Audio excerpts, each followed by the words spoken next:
Hi, Danny and Mickey. I have a pitch for you. I have to put my camera up so my eyes don't look like they're closed. I'm learning. Now I gotta get my hand and my shadow out of the way. And look, it looks like I have. Oh, that's the fan. What if I did this? That's better. Lighting is everything. Okay, Tracy and I played with this story, and uh, we like it a lot.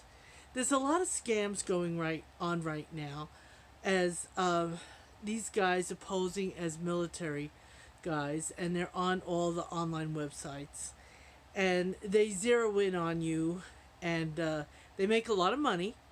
They seldom are working for themselves. They're like a boiler room, and the money goes to uh, whatever organization they're supporting. Some people say it's terrorists. Some people say it's just like a money making scam thing of people that are hungry trying to make money. And they take advantage of a lot of people on the websites that are lonely, looking for love, etc.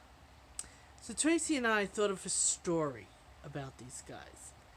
What if there's this young man who's been quite successful and made a lot of money and has a whole list of women that he's encountered and got them to pay a lot of money till they wised up with promises of love and life and a soulmate, etc. Because and these guys do have a rule book. They never mention your name, sweetie, honey, beautiful. That's it. They never show. Their lies are tremendous, but they fall. They're easily detective if you have any history. Not one. Uh, they have an accent normally. It's broken English that's written there, even though they'll say they were born in New York.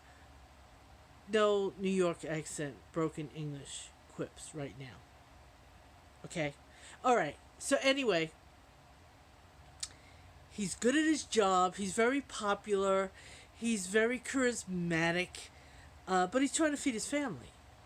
So, yeah, he makes money enticing these women to send him money because uh, they usually say they're in the military and they're not going to get their check right away, and they need gift cards is what they like most, is gift cards. So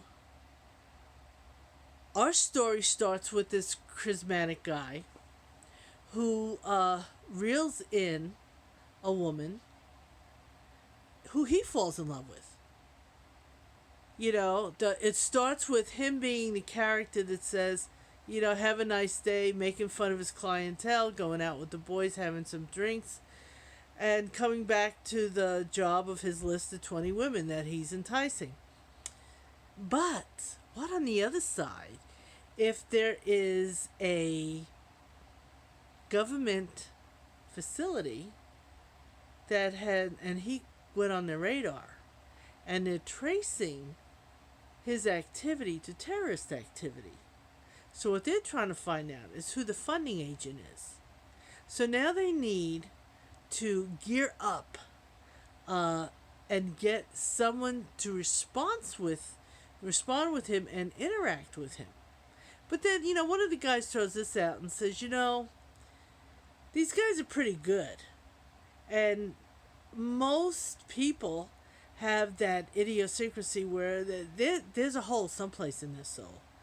So we don't want to run the risk of this guy, as good as he is, turning one of our agents because they fall in love with him.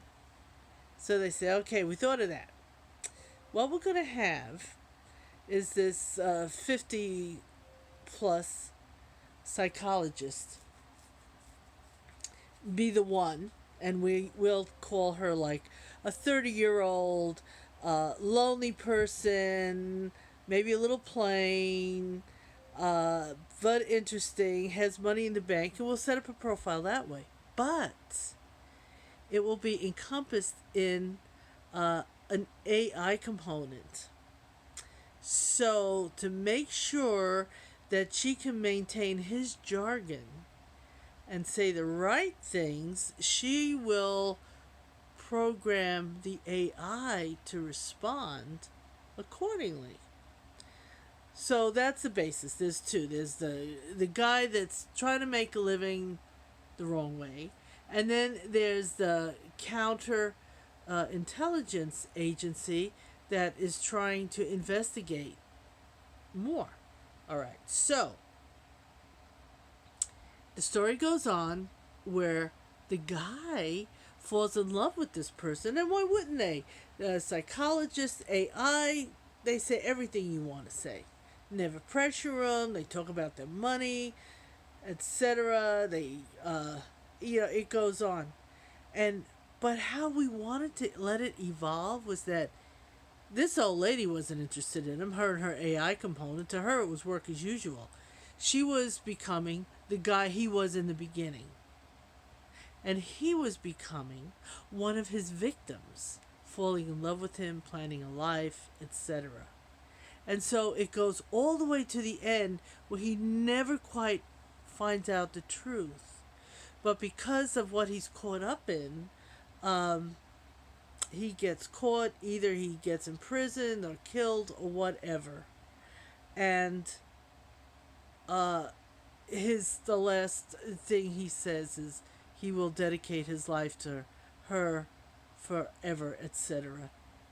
But at the end, the artificial person will go out and say, well, like he said in the beginning, good night, have a good night, we'll start again tomorrow.